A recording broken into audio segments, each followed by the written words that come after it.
Oi pessoal! Outro dia eu publiquei aqui no canal um vídeo em que eu falava sobre produtividade.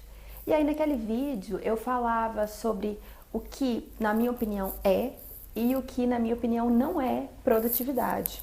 Feita essa contextualização sobre o que eu entendo por produtividade nesse vídeo anterior, cujo link eu vou deixar aqui na descrição, no vídeo de hoje eu vou dar 10 dicas para você aumentar a sua produtividade, 10 dicas para você se tornar uma pessoa mais produtiva. Essas são dicas que funcionam muito para mim, que eu emprego no meu dia a dia e que me fazem uma pessoa mais feliz, mais satisfeita, mais produtiva e menos estressada. Ser produtiva é uma questão muito importante para mim, porque quando eu sinto que eu tô rendendo, que eu tô conseguindo fazer todas as coisas que eu me propus a fazer, que eu tô conseguindo fazer as coisas que eu tenho que fazer e as coisas que me dão prazer, eu me sinto mais satisfeita, mais feliz e mais realizada. Isso independentemente do fato da minha agenda estar cheia, sabe? Se a minha agenda tá cheia e eu tô sendo produtiva, eu vou ficar feliz. Agora, se sei lá, minha agenda tá vazia, eu não tenho nada pra fazer, mas ao mesmo tempo eu sinto que eu não fiz muita coisa que eu poderia ter feito, aí eu não fico muito satisfeita. Então, assim, eu acho que produtividade, ser produtivo, é uma maneira de se sentir mais feliz, é uma questão de desenvolvimento pessoal e de realização pessoal também. Então, anotem aí as dicas que eu vou dar pra vocês. Dica número 1, acordar cedo. Essa pode parecer uma dica meio óbvia, não é nenhum truque de mestre, não é nenhum atalho para produtividade, não é nenhum segredinho que eu vou contar e pode até parecer uma dica um pouco óbvia. Mas eu não acho que é, e não acho que a gente pode negligenciar essa questão do sono na nossa vida. Pra mim, acordar cedo é muito importante, mas isso não significa que eu ache que você tem que negligenciar o seu sono, ou seja, dormir menos do que você precisa. Eu não acho isso não, eu acho que você tem que ver quantas horas você precisa dormir em cada noite, estabelecer aí o seu parâmetro de horas dormidas, estabelecer o horário em que você vai acordar e definitivamente acordar nesse horário, realmente acordar, levantar, não ficar ligando o soneca do despertador milhares de vezes, porque eu acho que esse sono que você fica nesse soneca nem é um sono de muita qualidade, sabe? E aí se você tem dificuldade de acordar cedo, eu acho que todo mundo tem um pouco de dificuldade de acordar cedo, mas se você tem uma dificuldade de acordar cedo, você pode de repente estabelecer um programa, um compromisso cedo na sua manhã que vai te motivar a estar de pé. Então eu, por exemplo, eu prefiro começar a trabalhar logo cedinho no primeiro horário e sair mais cedo do trabalho, porque dessa forma eu tenho uma motivação muito forte para acordar cedo. Se eu não tivesse que acordar cedo para trabalhar, provavelmente eu ia acordar mais tarde e aí meu dia ia render menos, porque além de perder uma parte da manhã dormindo, eu ia chegar do trabalho mais tarde. Então, essa coisa de acordar cedo, pra mim, faz muita diferença. Eu saio do trabalho mais cedo e ainda consigo fazer muita coisa no meu dia depois do trabalho. Dica número 2. Estabelecer um horário para ir dormir e respeitá-lo. Em geral, eu acho que a gente é muito negligente com o nosso sono. Ter que ir dormir nunca é uma desculpa forte o suficiente pra gente, sei lá, cancelar um programa ou vir pra casa mais cedo, ou pedir licença para uma pessoa, enfim, porque a gente acha que, ter que dormir, você pode dormir um pouquinho mais tarde. E eu acho que isso é muito prejudicial, porque claramente uma pessoa com mais sono é uma pessoa mais cansada que vai render menos, ser menos produtiva. Então, eu acho que é interessante estabelecer um horário de dormir e respeitá-lo e dormir a maior quantidade de dias possível no mesmo horário, porque essa rotina do sono ela é muito importante para o nosso organismo. Dica número 3. Usar o método Bullet Journal.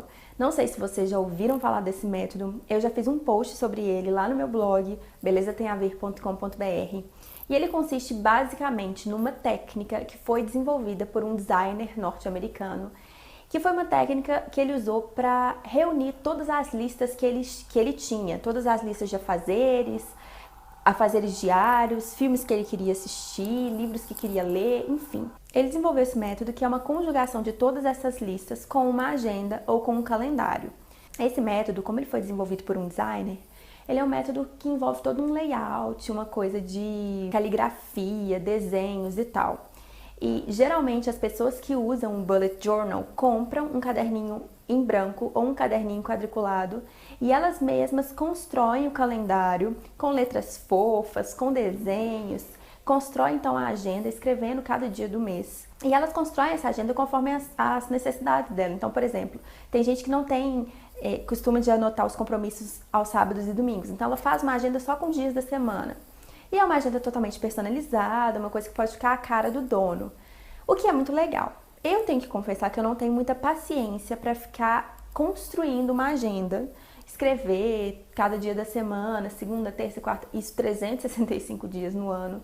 E também não tenho tanta paciência, nem tanto tempo, nem tanta disposição para ficar desenhando na agenda. Só que isso não me impede de utilizar o método Bullet Journal. E eu utilizo numa agenda, como eu comentei lá no post do meu blog. Eu comprei uma agenda normal, uma agenda que tem uma página por dia e nos finais de semana ela tem meia página. E eu utilizo o método nesta agenda. O que acontece? O que é o método? Como que esse designer desenvolveu? Ele desenvolveu uma série de símbolos para identificar e categorizar todas as tarefas que você tem para fazer num dia. Por exemplo, na minha legenda de símbolos, um quadradinho vazio significa uma tarefa não feita. Um quadradinho preenchido pela metade significa uma tarefa em andamento. E um quadradinho todo preenchido significa uma tarefa concluída. Além disso, eu uso alguns símbolos para representar, por exemplo, eventos que são diferentes de tarefa. Eventos no meu Bullet Journal são representados por círculos. E aí eles podem estar vazios, meio cheios ou totalmente coloridos. Além disso, eu uso alguns outros símbolos para representar, por exemplo, coisas que têm repercussão financeira. Aí eu uso um cifrão, porque aí eu sei que eu tenho que anotar essas coisas de repercussão financeira na minha planilha financeira. Também tem símbolo para anotar o que é urgente, os posts do meu blog, os vídeos, enfim, é um método muito prático, muito intuitivo, muito visual e ele ajuda demais na organização do dia a dia. Ele funciona para mim muito mais do que a agenda que eu utilizava no ano passado, que era o esquema de anotar todos os meus compromissos e riscar os que eu tinha realizado. Por quê? Porque além de riscar, você deixar a agenda feia, aquele tanto de compromisso riscado, você não consegue visualizar o que você já cumpriu, porque você rabiscou aquilo ali.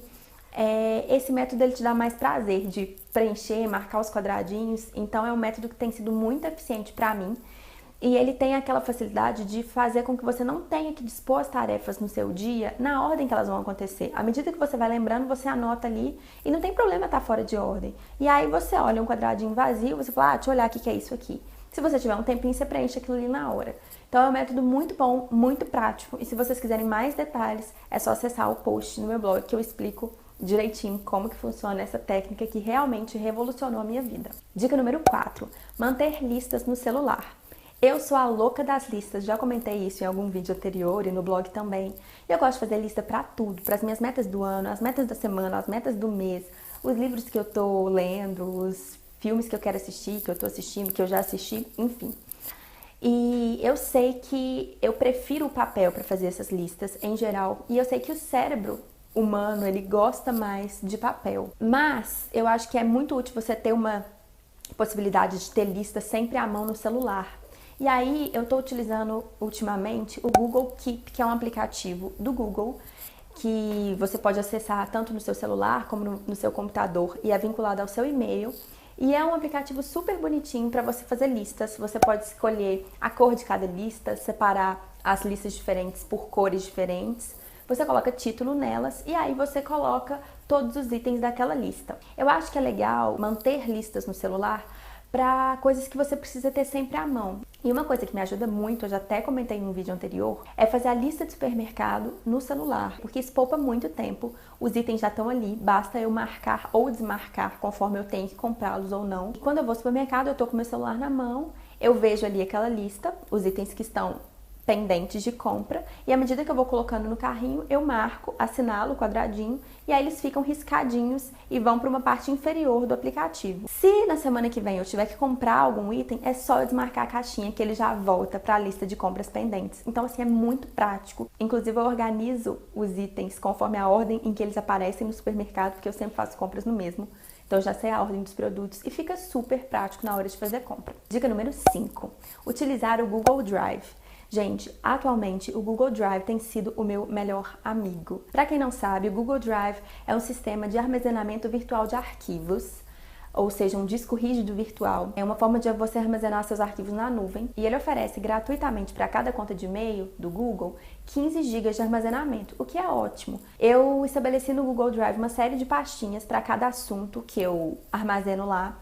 E E a facilidade desse MEC é que os arquivos estão sempre à mão. Então eu tenho, por exemplo, uma pastinha para as anotações das minhas aulas de pós-graduação, com todo o material de aula, tudo organizadinho por disciplina, e eu posso acessar em qualquer lugar em que eu estiver, que tem internet. Lá também eu faço o controle dos meus gastos, porque o Google Drive oferece planilha bem semelhante à do Microsoft Office, do Excel. Enfim, eu coloco todo tipo de planilha de organização, organização das coisas do meu apartamento, fotos, organização de viagens. Então, assim, é muito, muito bom, tá sempre comigo e, assim, virou realmente meu melhor amigo e me ajuda muito a otimizar todas as coisas que eu tenho para organizar e a organizar todas as minhas tarefas, todas as coisas que eu planejo de uma forma bem mais rápida. Dica número 6, ter a sua agenda sempre à mão.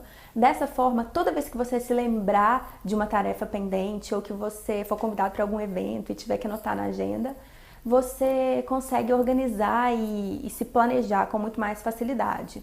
A minha agenda está sempre na minha bolsa e é claro que se você não quiser carregá-la o tempo todo, você pode anotar no celular e depois passar para sua agenda, transferir aquele compromisso ou aquela tarefa para sua agenda. Mas o que eu acho que é importante é que você esvazie a sua cabeça de forma que sempre que você se lembre de uma pendência, você anote em algum lugar, para que você tenha certeza de que você não vai deixar de cumprir aquela tarefa e também não fique se preocupando com aquilo, né? Deixar aquilo martelando na sua cabeça. Dica número 7 é bem ligada na dica número 6. A dica número 7 é esvaziar sua mente anotando todas as pendências de que você se lembrar em algum lugar. Dessa forma você vai esvaziar a sua cabeça e vai até ter mais qualidade de sono. Eu já fiz um post sobre isso lá no blog também, falando sobre a necessidade de você transferir para o papel coisas que estão te preocupando. Muitas vezes essas coisas não anotadas são inclusive causas de insônia. Então toda vez que você lembrar de uma coisa que você tem que fazer, de uma pendência, de um compromisso, anota no papel para não deixar aquilo ali, ó, martelando no seu cérebro e te estressando. Dica número 8. Se você tem um objetivo grande que você quer concretizar, desmembre-o em subobjetivos. Ou seja, pega aquela coisa grandiosa e veja quais são todos os passos necessários para que você consiga atingir esse objetivo.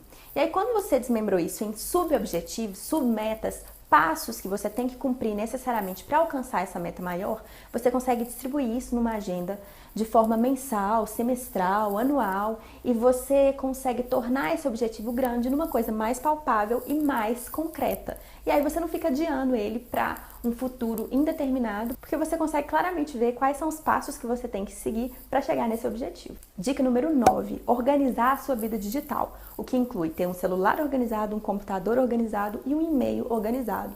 Isso vai te ajudar muito na sua produtividade e em ter uma vida menos bagunçada. Eu fiz um vídeo falando só sobre isso, organização da vida digital, aqui no canal também. Vou deixar linkado aqui embaixo para que você possa assistir todas as minhas dicas para você deixar a sua vida digital mais organizada. Dica número 10. Estabelecer metas para o seu ano, para o seu mês e para a sua semana. Eu adoro fazer resoluções de ano novo, acho que elas ajudam muito a deixar meu ano mais produtivo, com mais realizações e mais alegria. E eu acho legal você desmembrar todas essas metas ao longo dos meses, porque senão chega em dezembro, você vai ficar super estressado querendo cumprir aquele tanto de coisa que você se propôs a cumprir no ano, e aí você não vai conseguir, não vai dar conta, né? Então estabeleça metas para o seu ano, é muito estimulante você sentir que você está concretizando esses objetivos, tornando concretas metas que são importantes para você.